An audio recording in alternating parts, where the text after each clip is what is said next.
Dying Light the Beast was recently delayed, and yes, while rushed game bad, delayed game maybe good and all that, I think there's two reasons that this isn't being spoken about with this delay announcement and what it could possibly mean for Dying Light as a whole. Let's go.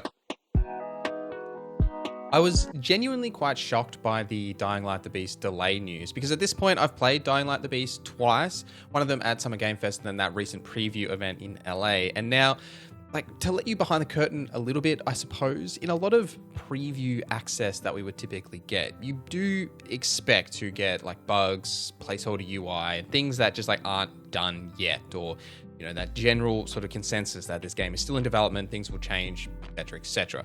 But from the Summer Game Fest Playdays event, that was definitely a curated slice of the game as we were led directly down this very specific path. That was clear that game or that build that we were playing, wasn't done yet. Compared to what we were playing at LA, where we got about 4.5 hours basically from the start of the game to that, at that end point where I think we did 3 or 2 main missions and then had 3 side quests, whatever it was. And then we essentially stopped there and were just able to explore a section of the open world.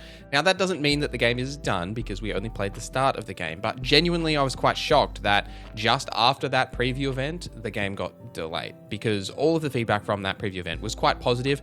Very few bugs. I don't really remember having experienced anything major, a couple of, physics-based things where you would, hit a zombie and it would fly off in the wrong direction or something like that. But, minor things, right? We've been playing Bethesda games for years where those kind of things happen all the time. Now, it's just interesting that we have this event and, there's no mention of a delay or anything. And then basically a week, even less than that later, we get this announcement that the game is being delayed for 4 weeks. Now, essentially what Techland has said is with just 4 additional weeks, we can address final details that make all the difference between great and good. Areas we want to improve include fine-tuning the balance of the gameplay elements, looking into clarity of the UI, and increasing the quality of physics, as well as tweaking cutscenes and player animations further, as well as adding nice little details. So interestingly, 4 weeks isn't really a lot of additional time, and I do think that there's probably a scared, maybe fear from Techland because of how Dying Light 2 was received and the major issues that game had at launch. But I'm not sure that Dying Light the Beast is in that much of a bad state, at least from what we played, which in turn leads me to maybe worry that what we played is actually not necessarily representative of the final game. Maybe it's actually in a much worse state than we thought. So I'm just very curious about this really sudden late delay and the fact that you had a preview event where you could have had this delay as part of that cycle, just to be hey, we've had all these people come in and play. The game isn't totally going to hit that release date. We could have that preview beat along with the release date at that same time compared to say a week later when, all that hype is sort of growing from those preview events and those interviews and things that went out. And then it just craters because you delayed the game by 4 weeks. I am absolutely for delays though. Don't get me wrong. I'm not saying here that games shouldn't be delayed. Definitely delayed games are often better than rushed games for sure. And I do think that having studios and people just crunch out of their minds to hit these arbitrary release dates is absolutely a bad business practice. So I do totally think delaying the release date is the right decision. However, it does just make me curious, I think, overall as to why it occurred at this point, not say a week earlier when everyone was playing the game and you could have just had that as part of that initial media beat. But then also why we waited so long and why is it only 4 weeks, right? If they were really not sure they were going to hit that August target, why do we wait so long to delay it by 4 weeks? Especially when that August release date was only announced in June at Summer Game Fest, right? What's changed between June, July, August to September? Do you know what I mean? It's a very short window that we were this is the release date we're going to hit. And then in a month's time, they were actually, we need another 4 weeks, right? I'm very curious about the timing of those events. We're never going to know, right? They're obviously never going to tell us these things, but I just found that quite curious when I did see that delay. I was oh, hang on a minute. That's not what I expected at all. The second part of this is maybe a little bit cynical or just general about the games industry, but releasing in August was probably the best chance that Dying Light the Beast had of actually seeing maximum success in terms of sales and just generally controlling gaming market of interest, right?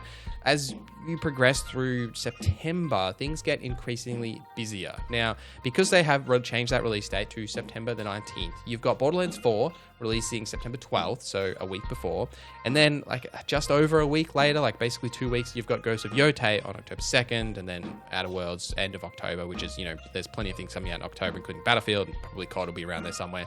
But I just think it's interesting that you had a window that was absolutely perfect with none of these like big AAA games sort of releasing in that time frame, where you could have put out Dying Light the Beast, which is originally what you had planned to do, and it probably would have seen a lot more of that general market share in August than it will in September. Because, I mean, those games that I mentioned are just like the heavy hitters, right? There are a bunch of games coming out in September that are definitely going to take some of that interest away from Dying Light the Beast. I'm still going to play it. I'm still going to cover it, just like I am with Borderlands and Ghost of Yotei, The Outer Worlds too. But I just found that interesting that you had this perfect window, and now we've been pushed back into a scary September that's going to be filled with other releases as well.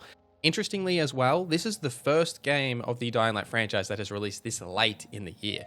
Dying Light 1 released in January of 2015, and Dying Light 2 released in February of 2022. So it's interesting that, we're now releasing in September, sort of in that holiday window, which is a bit opposite to what Techland have done in the past. And I do think that that early window that Dying Light released into in January back in 2015, which really wasn't a thing back then, is like releasing games that early in the year, especially in January, is part of the reason why Dying Light took off and had such a success, is because there wasn't a lot of other games coming out.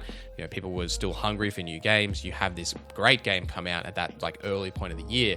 And I do think that that is part of the reason why Dying Light had that initial success and has sort of become the franchise that it has. It's just interesting that with this one that is not a numbered sequel, it's a standalone DLC spin-off thing that is now coming at sort of that busy holiday window that definitely has a bit more competition than, say, releasing in January or February like they have with the previous games. But February is now like, one of the busier months as well. For some reason, every video game either releases, in September, October, or February. They're like the three main months that everything seems to release in these days.